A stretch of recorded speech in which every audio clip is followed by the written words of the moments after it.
Robert Collins, author of Greater Thoughts, is also a motivational speaker and a mind coach, helping you to untrap your mind. In order to elevate your team, your organization, or your business, visit Robert Collins on theuntrappedmind.com or follow him on Instagram at Greater7Thoughts. That's greater, the number 7 thoughts. Robert Collins says, all success starts with a thought. Now turn that thought into action and go be great. Good morning. Good morning. It is your host, Mr. RC. You have just tuned into the Greater Thoughts Morning Show. I know you could be listening to any other show, but you're listening to Robert this morning. So thank you very much. Today, I have a show that's really going to talk about you. Yep, not me so much this time. No, I'm going to talk about myself too. But I'm talking to you in the sense of the things that you've been through in life and how you're dealing with them, how you've dealt with them.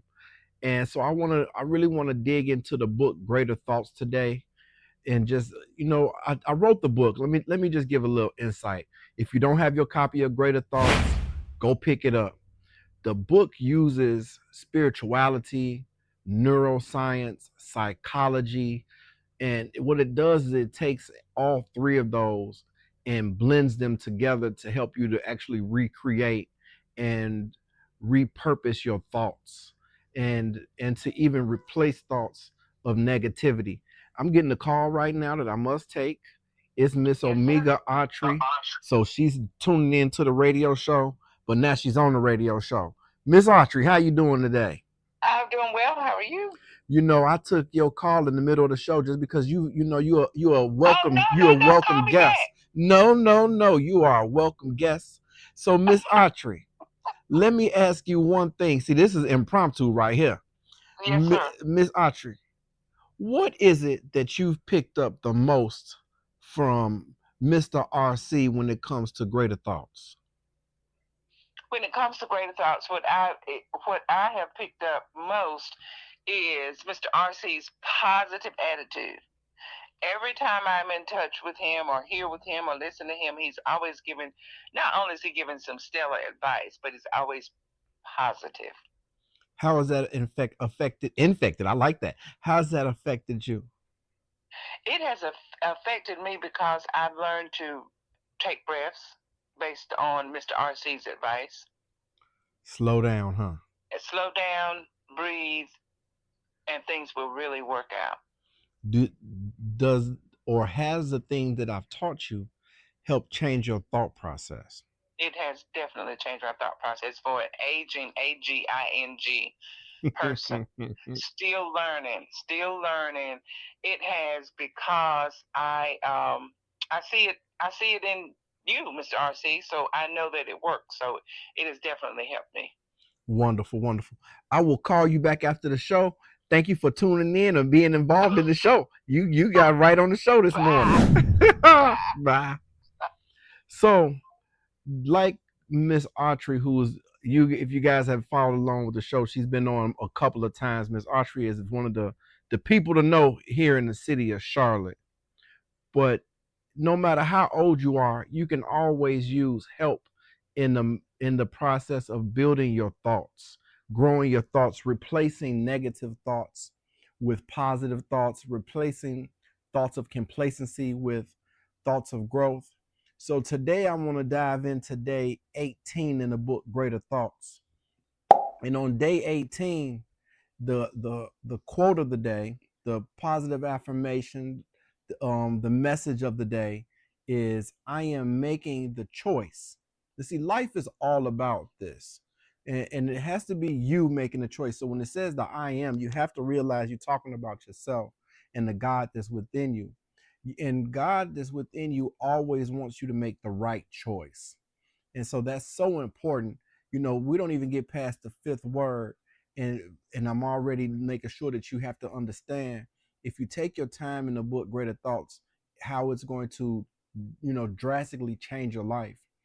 I am making the choice to misplace the trauma that displaces my emotion. And a lot of you don't realize, and some of you do, but don't realize how much previous trauma plays a role in your day to day. You don't have to live in that, but a lot of us haven't made a choice to misplace that trauma. And when I say misplace it, I mean really allow that trauma to sit in. And now that you've sat in it, now decide how it's going to be used in your life to grow your life. A lot of times we don't think about the fact that the trauma that we've been through in life really wasn't even for us. Let me say that again. The trauma that we've been through in life really wasn't for us. And we get so caught up in the I, the me, the fact that it didn't happen to you, it happened to me, so you can't tell me. The you weren't there when it happened. You know, we don't think about the fact that this two people can go through the exact same situation. I mean, sitting side by side when something occurs, but they'll have two separate experiences.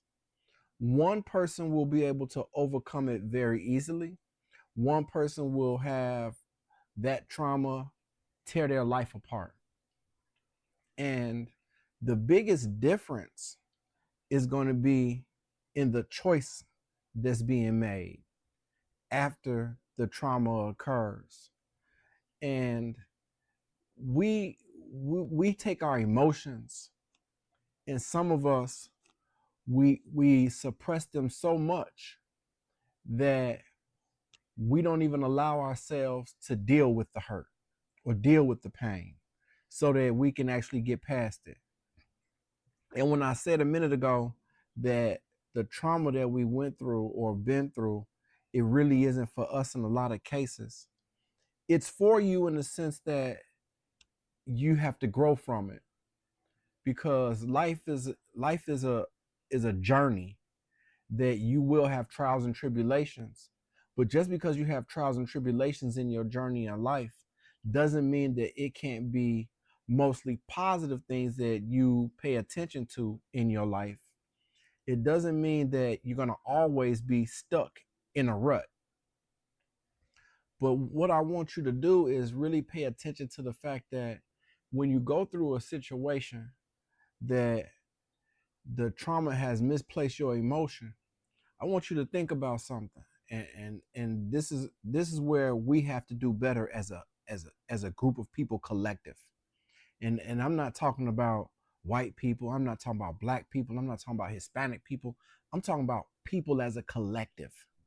You know, we all are, waking up in the morning and having the sun blaze the rays over us. We're all going to bed at night with the moonlight. And it doesn't matter what you look like, but we have to start reaching out.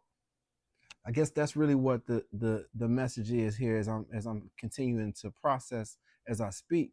But we really have to start reaching out to uplift others that have been in our situation, that don't know how or haven't learned how or don't know the proper steps or don't even have the resources to the proper people, times, and or places to overcome the adversity that they've been through. But this all comes with a choice that you have to make. So I'll say that again.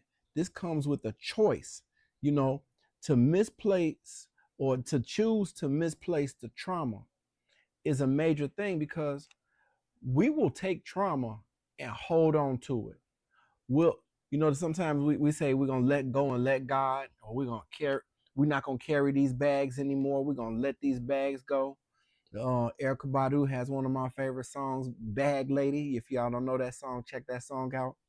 But you cannot carry the bags of trauma, decide to put them down, but then take the stuff out of the bags and carry that with you. Let me say that again. You cannot decide to put the bag down, but carry the stuff that's inside the bag with you, because that's not actually releasing everything. We have to stop allowing things that happened 6 months, 8 months, 10 years ago. For some of you listeners, 40 and 50 years ago.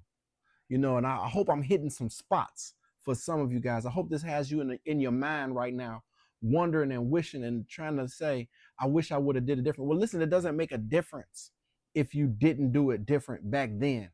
You're still breathing. You're still alive. You're still here today. And since you're here today, you can make the choice to take that old trauma and realize that it was a specific time and an event that occurred in your life, but it no longer has to control your life. It no longer has to take you and put you in a place where every time something that seems to be similar to it comes up, it makes you feel like that 13-year-old, like that 6-year-old, like that 20-year-old. We have to be able to now take that, and this is a choice once again. And see, the fact that I started this off with saying I am, for me, and I don't talk about this very often, but when I talk about I am within myself, I only speak of positivity. I only speak of the highest way of thinking, because I always, for me, again, everybody, for me, I always think about when Moses was talking to God and he asked him who sent him. He says, I am. And I think about that in reference to myself.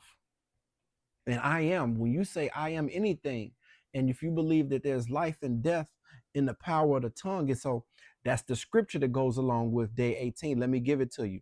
Is Proverbs 18:21.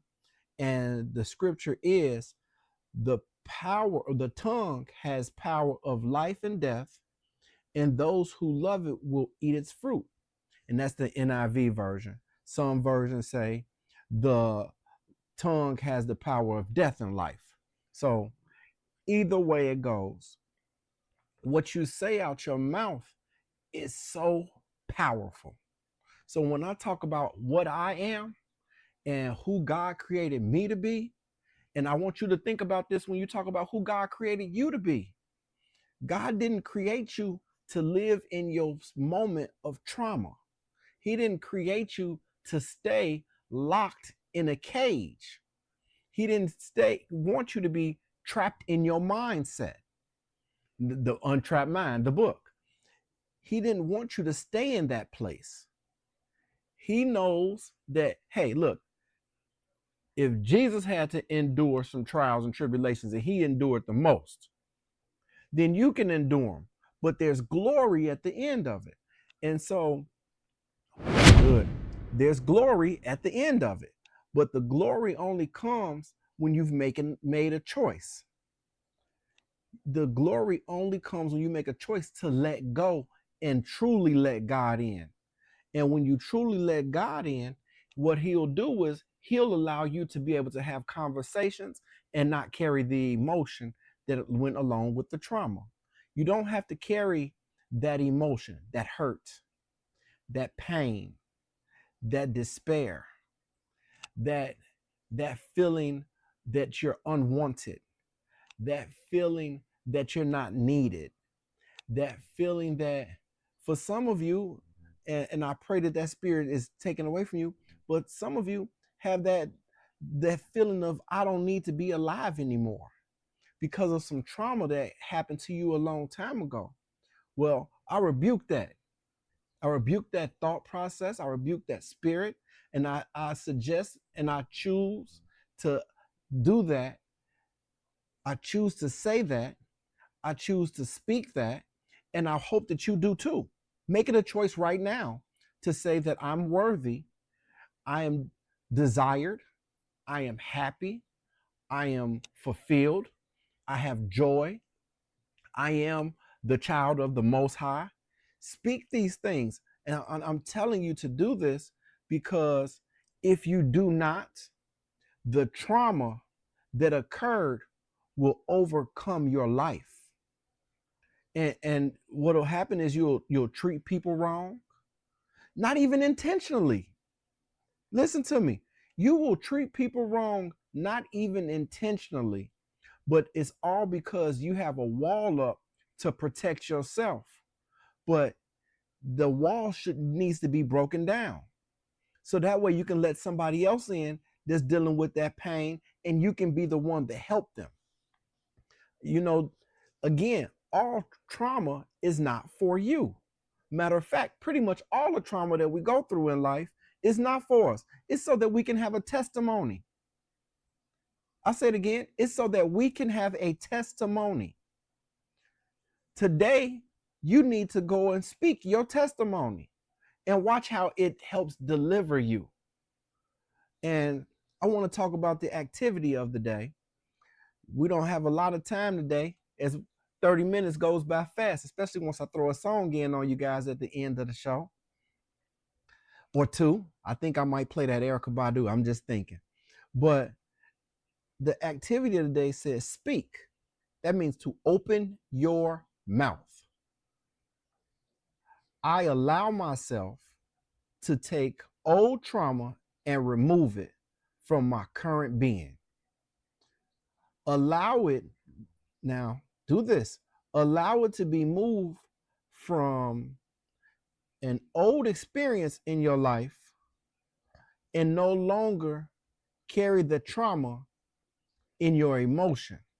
And I want you to write down how it feels. But before you write down how it feels, let's talk about the fact that this is a choice for you to open your mouth and speak. I have a couple of young ladies that I mentor occasionally. And really what they do is they seek me out when they're going through some things. And one was having a hard time saying, I love myself. That's a tough pill to swallow. And I'm going to tell you, it was tough for me to even sit there and listen to. You know, it took everything I had not to drop a tear myself while listening to her speak.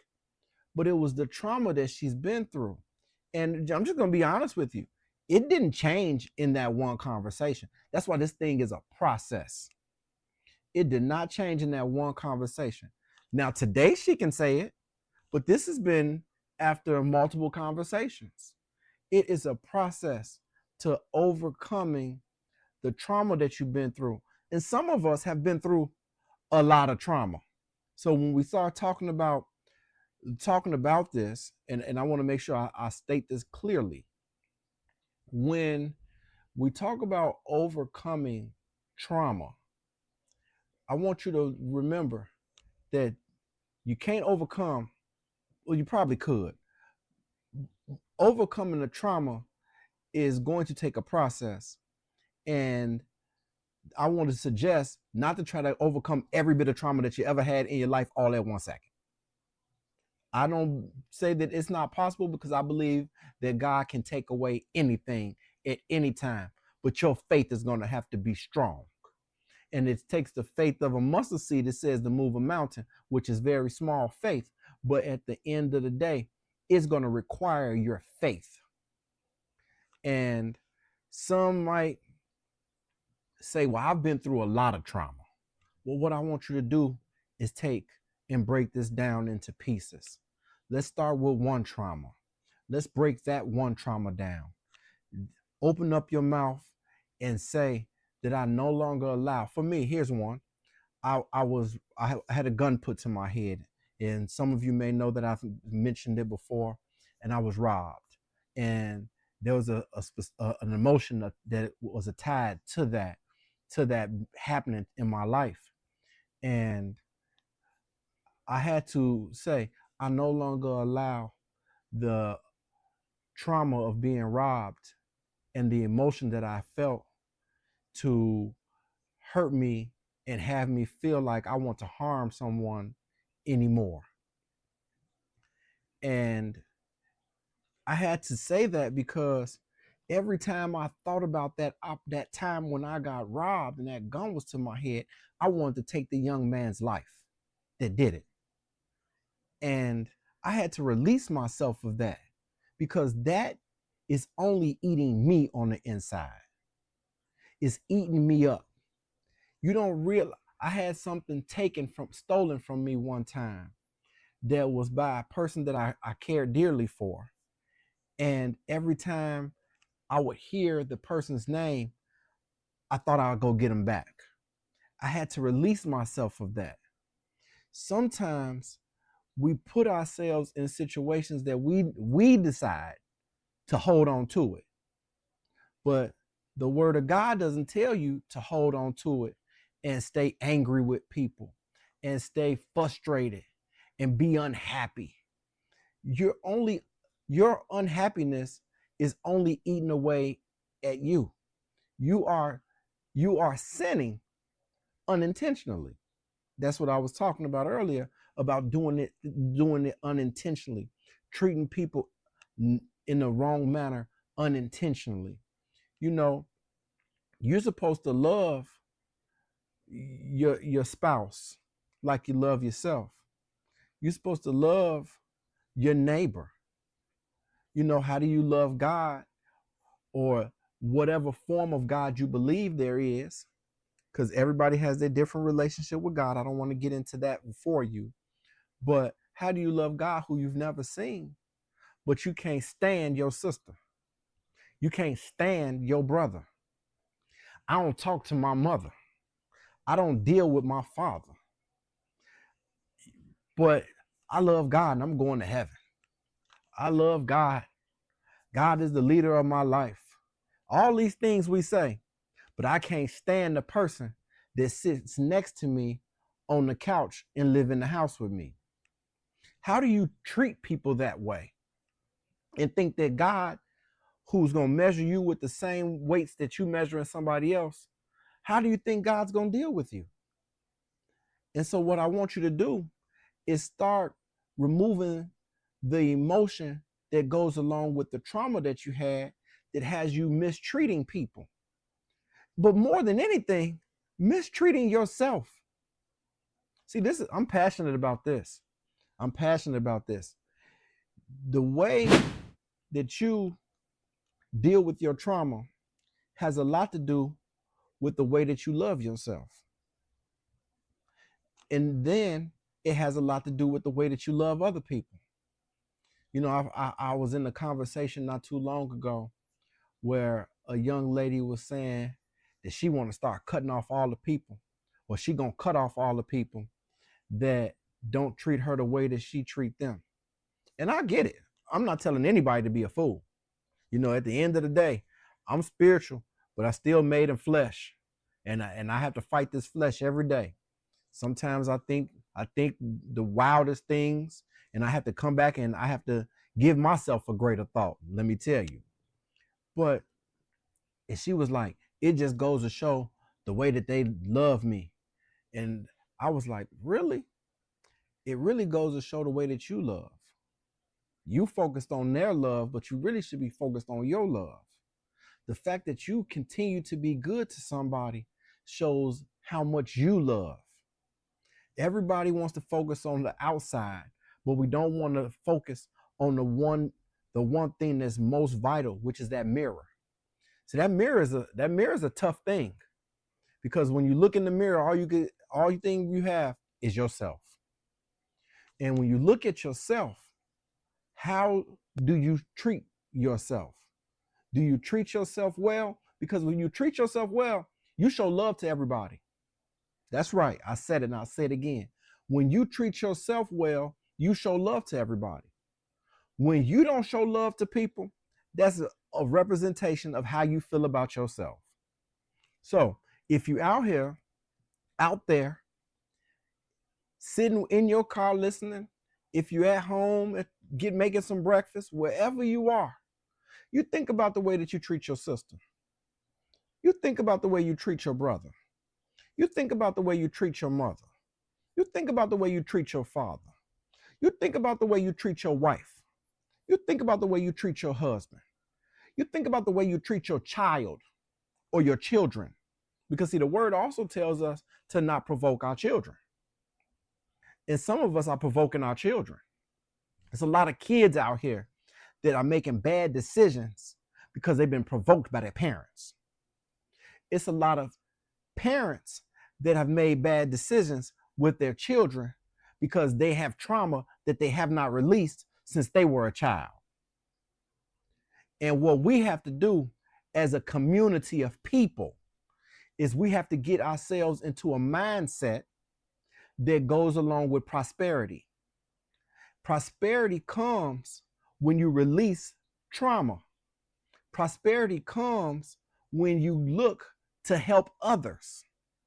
Prosperity comes when you decide that it's more important to be a blessing to someone else than only being a blessing to yourself.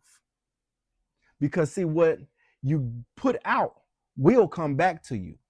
And sometimes it don't always come out or come back to you, I should say, the same way you gave it out. But the blessing still comes to you. Sometimes we have to stop looking for the blessing to come to us as soon as we give a blessing. Oh, y'all know who I'm talking to because I'm talking to you. Some of us bless somebody or pray and ask for something, and as soon as we finish the prayer, open our eyes, or as soon as we pass the homeless man $20, or we give some shoes to a little kid that needed some shoes, we think that the Gucci shoes supposed to come back to us. We think $1,000 supposed to come back to our pocket. We think that God is supposed to release all the prayers that we just asked for right there, right then, at that moment. And when it doesn't happen, then we get mad at God. We get mad that we gave the homeless person $20. We get mad that we gave up a pair of shoes because we could have used those shoes to give to somebody else that we knew personally. But that's not what it's about. Sometimes you'll give somebody something and you don't even know it. But that blessing is actually for your grandchild who you don't even know, who's not even born yet. But that was the blessing that came from the thing that you did for somebody today. Sometimes the blessing is for your spouse, and your spouse is coming up and you wondering why your spouse is coming up, but you don't see that you coming up. But guess what? If you and your spouse are one, your spouse coming up could be because of the blessing that you gave. Don't hinder your own growth or your spouse's growth or your loved one's growth because you've gotten so locked into the fact of what is coming to me. Everything that you do is not for you. All trauma that you had was not for you. It's for your testimony. So that's the message of the day, is your testimony. Make sure that today, since you under my sound of my voice, make sure that today you take some of the old trauma that you had, remove it to an experience that you lived through, as I say, I'm dropping jewels. This is the jewel that you lived through, and then share it with somebody because somebody else is going through something and they need somebody that can uplift them. And you can teach them to reframe, retrain, and repurpose their thought process.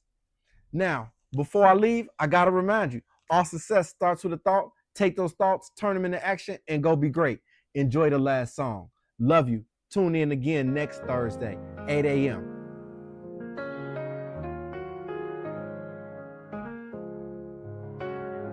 In the silence of the night, when doubt creeps in, I hear that whispering voice pulling me from within.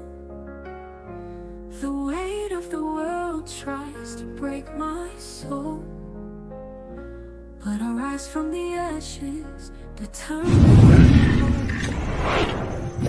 With every step, I'm reclaiming my grace. Positive thoughts lighting up my space. I'm breaking these chains.